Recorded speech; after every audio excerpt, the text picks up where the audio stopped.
Hi friends! Today we're starting a new series that's going to answer these 3 questions. These questions are what people ask all the time. Why am I experiencing such frustrating and difficult situations? Number 2, why do more problems come right after I just fixed the last one? 3, it seems like this life with Jesus in my heart is much worse than those people I see who don't even believe.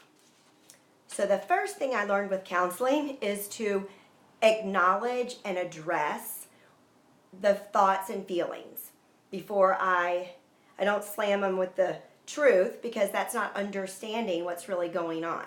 So it's important to say, yes, I've heard that. I experienced that for 30 years, these same frustrating experiences, and I felt the same way. The thing is, there's only one answer. But rather than give you the answer, we're going to go through a few points, and we're just going to keep doing this. And I'm going to put them on YouTube, and then we'll do some with Periscope as well. So the first step to understand why situations happen is to grasp and understand this reality. And the reality is this world and this life is governed by spiritual laws. We have natural laws that we're all familiar with. Gravity. You sit on a chair, you know it's going to hold you. Well, most of us know it's going to hold us. You throw something in the air, it comes down. That's a natural law. A law is an established principle that works the same every time. Spiritual laws are the same. They work the same every time. The thing is, most people don't even understand or know that there are spiritual laws, and spiritual laws supersede natural laws.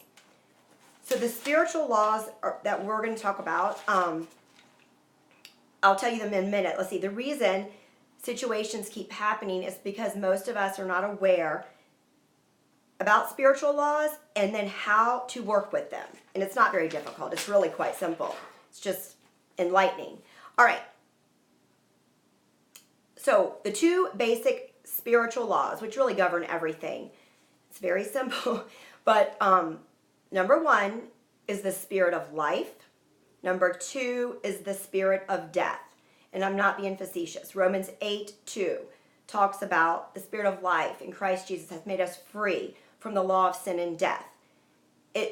Most people don't go and research that, but this is the thing. I didn't learn this on my own. I learned this from Brother Copeland, but I studied it out and carried it out in my own life. And I won't talk about anything unless I do. That's what the Lord told me to do. So let me explain what the spirit of life is, and let me explain the spirit of death. And that's basically all we're going to talk about today, so that we can start looking around and being aware. And then the next step will be, how do we operate in the spirit of life? So we're going to go through. But the spirit of life would be love, God, happiness, joy, the goodness of God, the peace of God. Everything good is from God. The spirit of death is sin, selfishness, pride, Satan, sickness. Sickness is a curse of the law. You can go to Deuteronomy 28, 1 through 14 is the blessings of God, and then 15 through 68 are the curses of Satan.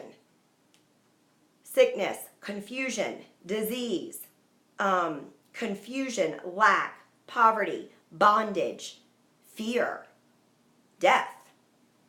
All these things are of the curse. All right. But also, that's really important to understand is that the law of spirit of life, I wrote it up here actually. Law of spirit of life in Christ Jesus, and then the law of sin and death is Satan, but they're opposites. So the opposite of faith is fear. The opposite, or the perverted faith, is fear. And that's what happened. Satan's a fallen angel. He didn't create anything. He just perverted or did the opposite of the good of God. And that's always what he does. All right. Even if we weren't aware of this existence of spiritual laws, they are working all the time. The best news of today is that as a born again, child of God with Jesus Christ in your heart, you have been imparted and infused and given the rights, the rulership, the keys, the authority, and power to exercise the spirit of life over that spirit of death and to enforce the spirit of life. This is the clincher. Last page.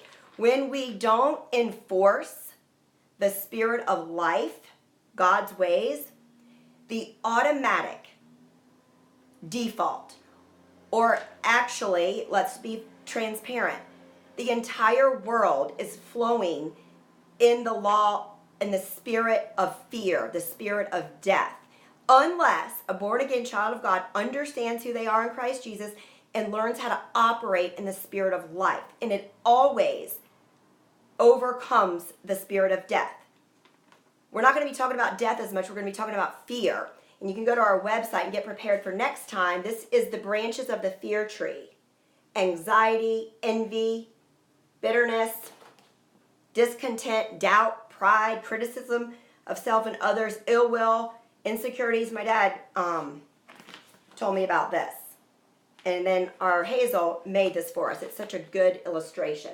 You can print it off the website. So you realize that just because you're upset about something or don't know why things are happening, that's doubt, that's uncertainty, that's wonder, that's worry.